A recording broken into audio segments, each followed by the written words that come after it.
This is part 2 of my inventory management automation workflow. My name is Derek, and I am a strategy and procurement consultant during my 9 to 5, and virtually all hours outside of that. Let me show you.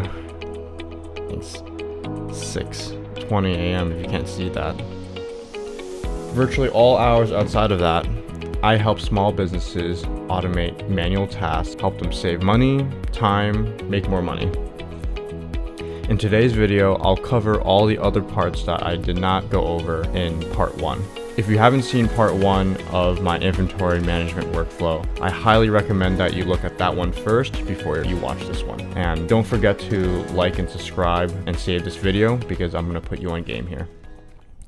So if you remember in the first video, essentially the core idea of this inventory management workflow is that it'll read your inventory database and it'll determine which items in that database need to be restocked. We did this by connecting the workflow to Google Sheets, assuming that that is where you're keeping all of your inventory levels and items, and it is reading whether the current inventory levels is at or below the reorder level that we've set. The reorder level that we've set is arbitrary, but for your purposes, you will need to set this based off of the lead times on getting new orders and the current demand for those particular orders. So make sure you consult with your business manager. When the agent identifies which of the items that are below the reorder threshold, then it'll send an email to your Gmail alerting you which items that need to be reordered to avoid stockouts. And that's the basic premise of the main workflow here. Now the question becomes though, how do we account for change in inventory? Inventory won't always be static. We have to account for reorders and inventory sold.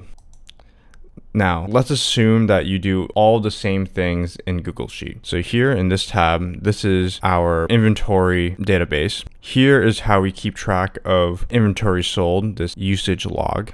And here is where we keep track of inventory restocks, the product order log. It's pretty much the same columns as the inventory database. You have things like item ID, item name, quantity. So some of the important columns that we've discussed in the last video. The one call out I like to make here is this new column called process. So it's either going to be blank or it's going to say yes. If it's blank, then that means this is a new inventory line that's been sold or it has been restocked, which I can show you here. So in both cases, we see that the first item, the Banana Boo plushie, has not been accounted for, and we will need to make that calculation and update the quantities for the Banana Boo plushie. So if we see that the Banana Boo plushie today has a current quantity of 14, the reorder level is 2, it doesn't need to be reordered, which is true because 14 is greater than 2. Duh. But if we look at the usage log, we see that 15 have been sold, which is impossible. But if we go over to the order log, 3 have been restocked, which I guess in a real scenario doesn't make sense. But just bear with me for a second and let's just assume that this is exactly what happened. You only bought 3 or restocked on 3, but you sold 15. So net, you should have lost 12 Banana Boo plushies, 15 minus 3. So you lost 12. So the calculation should be 14 minus 12 equals 2. Because it's 2, it is reaching that reorder level threshold, and we should expect an email alert. This will turn into yes, and we should expect an email alert saying you need to reorder Banana Boo plushies. Let's run the demo. So I'll go over here. Currently, I'm doing a manual trigger here, but how this would work in practice is through the schedule trigger, which will run either once a day, twice a day, however many times that you would like. All right, so let's go ahead and run the demo here.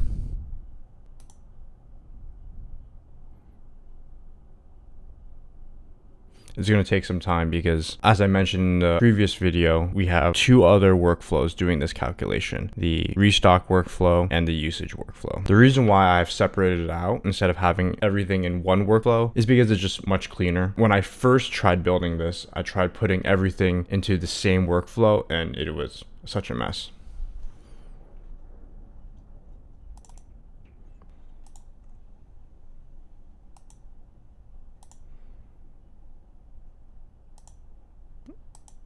And if we go over here, yep, we see that the Banana Boo plushie is on this list, and as we expected, a quantity of 2. So it works as we should have expected. As I mentioned, I broke out the calculations for the inventory restock workflow and the inventory usage workflow before we do this main low stock alert workflow. You'd want to do this because you don't want to send out the alert before you made all the calculations. That doesn't really make sense. So, AKA, you need to do your addition and subtraction right before you send the alert. Which one do you want to jump into first? I guess addition. So this is what the restock workflow looks like. It's pretty simple, just like the main workflow here, and it's pretty similar to the usage workflow. So how it works is that we have the trigger node here, which is triggered when the main workflow is executed. Then it'll hit this check for unprocessed items node, which is essentially a read Google Sheets node. And what it's doing is reading all of the lines in the restock database and checking which ones are processed and which ones are not. And it's only pulling the ones that show blank processed lines. Then it'll hit this if node here. Basically, it's checking whether there are any unprocessed lines. If there are unprocessed lines, it'll continue through the workflow. If there aren't, then it'll safely end, and that's it. I'll explain what these are in a second, but essentially the workflow will end right here.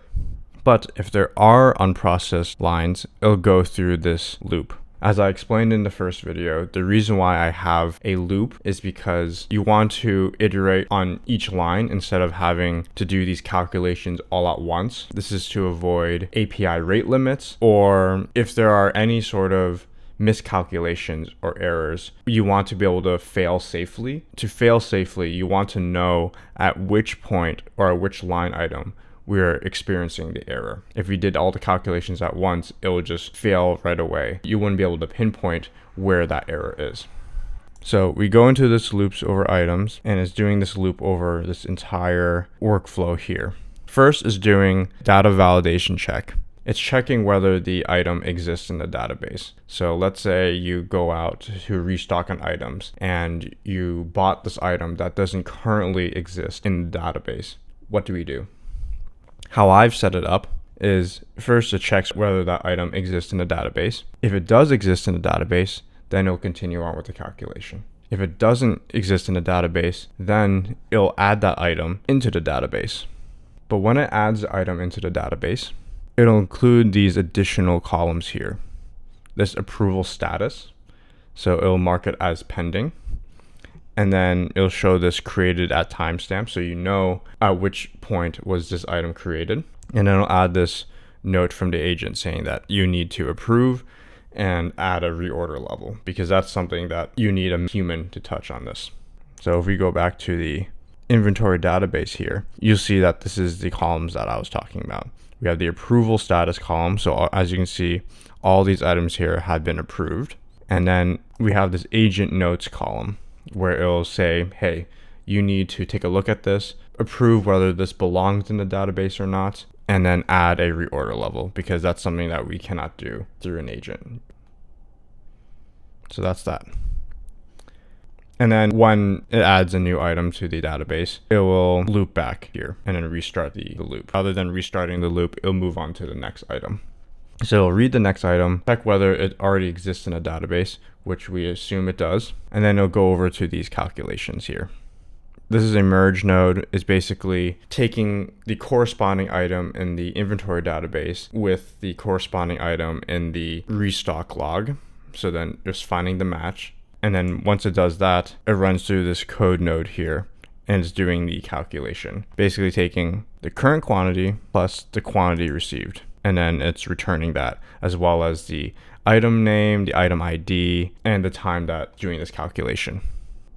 After that, we have another data validation check in place. What it's doing is checking whether the current quantity is negative or if it's missing. You don't want to have a negative quantity. If your current quantity is outputting negative quantity, then that means you've done something wrong. So once when it does that, if that's true, that current quantity is negative or missing, then it'll send you an email alert.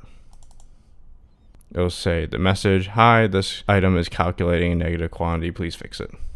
But if it doesn't, and everything looks fine, it'll continue moving on.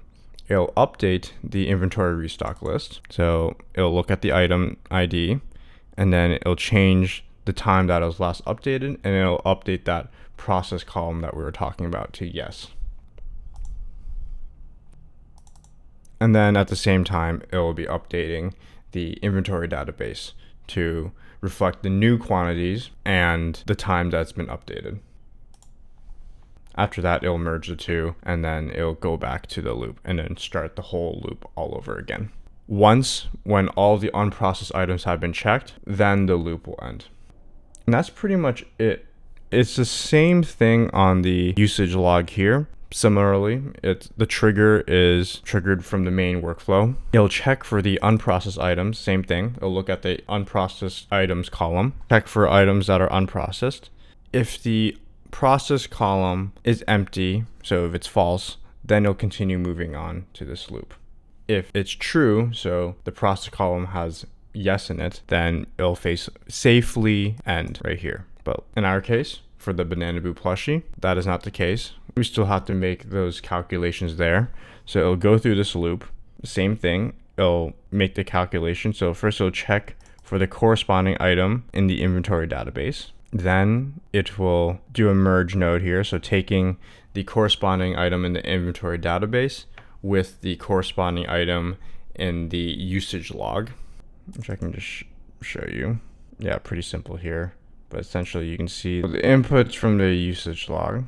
Then it'll go through this code node here, doing the same calculation as before, except it's doing the same logic, except you're doing current quantity minus the quantity sold, and then it's returning the time which this has been updated, which is shown here. And then of course it's saying that it's been processed.